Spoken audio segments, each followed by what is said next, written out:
Hey everyone, welcome back. I'm Vladimir Duthier at the 2016 Republican National Convention here in Cleveland. In just about a half an hour, GOP Chairman Reince Priebus will bang the gavel. That will officially start tonight's program. I'm really excited. CBS This Morning co-host Gayle King is here with me on the CBSN set. Good to see you, Gayle. Really good to see you. Did I just hear you say Vladimir Duthier? Yeah, of course you did. Vladimir Duthier. Ever hear Josh Elliott try to say it? No. Vladimir Duthier. Duthier. Duthier. Yeah. Duthier. There he is. He's back there. Duthier. I think that's what happens when you're in the room. You're thinking, okay, I got to sit up a little straighter. I'm going to say my name a little stronger, so I'll be Gayle King. You it say is it awesome too. to be here. You always say hello, Vladimir Duthier. Yeah. You use both my first name and last name. I like it. I like your name very much. So, Gayle, you've been on the floor talking to some of the delegates. Yes. What have they been telling you? Well, you know, it's interesting what you feel in the floor, and then when you go out in the world, because they really are in their own world here. You know, all of the controversy that's swirling outside of the room, they don't care about that. They do not care. They're sick of the Melania Trump copygate. They were sick of it yesterday. Right, yeah. So I can only imagine with, these latest developments what they think about it. They said, listen, this is a trumped-up charge.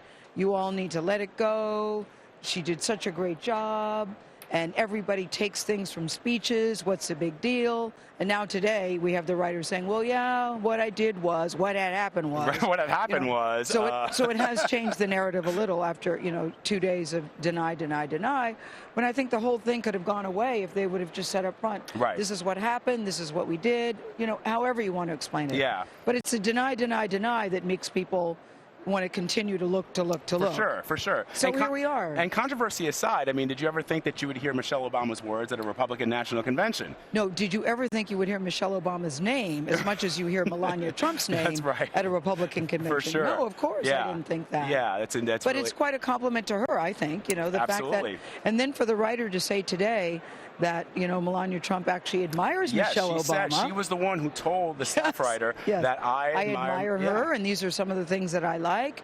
I mean, I think that's very revealing, considering so much of the platform is tearing down the Obamas. That's right. To hear a possible future first lady say that she admires a current first lady, I think is very interesting. It is.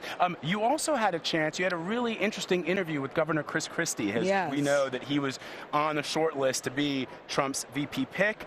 He got passed over. There were a lot of people who thought he was upset. What did he tell you? Well, I mean, listen, it was reported that this is like a game of telephone. Someone said that they were in a room and they heard Paul Manafort say that Chris Christie was livid about it. And I asked Chris Christie, this is what happens. Groveling can come in very handy, because I had seen him say to people, I'm not going to do it. I don't want to talk about it.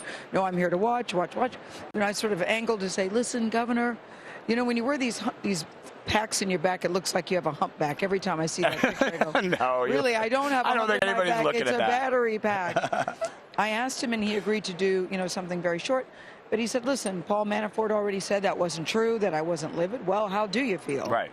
Well, clearly there are some bruised feelings there, and there's some, there's a little bit of pain. But, he's a big boy. He knows how this game is played, and he's moving on. He gave what many thought was the big red meat speech of the night the other night. Yes. But, clearly he was hurt by it. Yeah. He stepped out very early for Donald Trump. He did, from the very beginning. No one can say if there was a quid pro quo involved. Nobody is saying that. But I think that he thought maybe there would be a rightful expectation that he would play a very key role. He said, listen, I'm in charge of the transition team, and I'm very happy about that. But no question, he really wanted that VP slot. At the very least, Governor Christie is showing a bit of party unity, unlike John Kasich, who is hosting this Republican National Convention in his state, something he lobbied for, and is not here. In a swing state of Ohio. A very crucial state. This could decide the election. I went to talk to the Ohio delegation yesterday, which, by the way, they kind of have crappy seats. Because is that right? Yeah, they do. They're off to the side. It's like if you were at a wedding, you would be in babushka land. Babushka land, right. We're really far. That aren't really part of the family by the kitchen door. It's like when I pledged a fraternity. Nobody put me in a room with all the kids that they really weren't going to get bids. For instance, the Donald Trump delegation, the state of New York is front and center. Illinois has a good seat. California has a good seat. But Ohio is off to the side and back. Anyway, I was talking to the Ohio delegates, and I was asking, what do you guys think about this? They are so gracious, Vlad. They said, look, we're the host committee. We're fine with wherever we sit, which I thought was very nice. Yeah. And I said, what about your governor not being here? What kind of message do you think that sends? Does that bother you? They said, no, he's a man of principle. He's a man of integrity. You know, his approval ratings here are sky high. He's very popular in the state. He's very, very popular, and it was very evident when I was talking to his delegation. They said, we wish that he was here, but we also appreciate the fact that he sticks to his scruples and he sticks to his integrity. One of the things, Gayle, that I've noticed, though, is that a lot of people leave early. Yes. I haven't seen that. This is my first convention that I've actually come to as a reporter and as a citizen of the U.S., and I've never seen that on television, people leaving so early. What do you attribute I mean, it's like a stampede. People leave like their hair's on fire. Yeah, I don't know. What's going on with it's that? structured differently, too. You know, normally you save your best for the last. Right. To keep people in the seats. Yeah. And John Heilman was on this morning with Paul Manafort and asked him that very question. He said, I'm very curious about the stacking, how you all have done it. And he said, you know, we're doing things differently. But this is a campaign where they've done everything differently. Yeah, for sure. You know, they're calling this the unconvention convention, right. Unconventional convention, and that just sort of adds to how they always do things.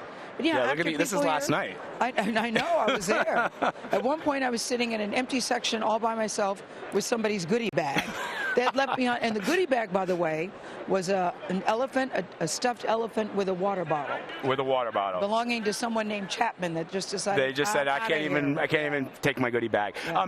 As I was saying, this is my first convention. For me, what was really cool was being down on the floor during roll call, which I'd always seen on television, going back to the 1976 convention with Jerry Ford, seeing people stand up to the microphone, and being down there was so cool. What is your favorite moment of the convention? And don't they do it with gusto, too? It really is. I love how they say what they have, right? Like, from the great state of Tennessee, home of the Tennessee Volunteers, and, you know, rock and roll, and Elvis Presley. We're the state of Pez. Pez is made there. right. Come up with the most interesting and unusual things to promote their state.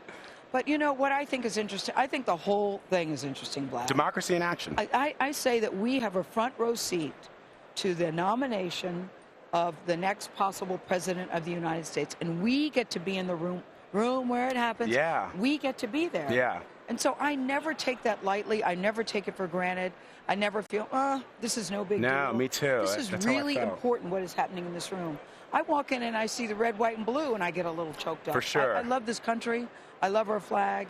And I love people's dedication to it, regardless of what party of where they stand. It's great to just see the passion, see people feeling strongly about their candidates and their issues and the things that are important to them. And when they stand up and they say those things and they get up and they say, we cast X amount of votes for the, I mean, you can't help but be moved. The great state of. Exactly. Fill in the blank bar. Yeah. I mean, it's wonderful to see it.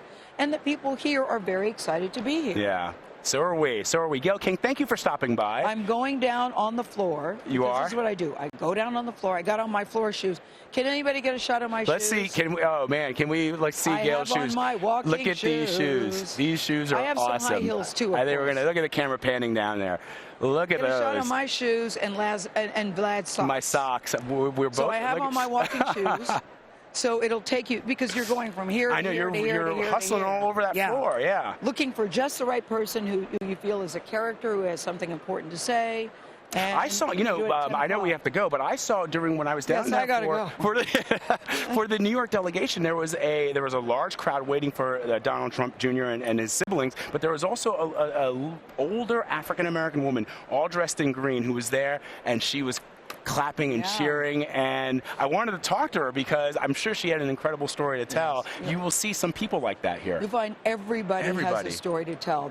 Somebody from Florida told me last night, this is not about a guy who's running for president. This is about a movement. That's right. That's what a lot of people say. People here keep using the M word. This is about a movement, and it's fascinating to see. Gayle King, our control room is telling me that we are starting a hashtag for you on CBSN called #GayleKingShoes. So you're going to see me on the CTM set snapping pictures of your shoes, because I've seen them. All right. Gayle King, thank you so much. Vladimir Duthier, I thank you very much. Thank you for inviting me. Thanks for coming by. Bye.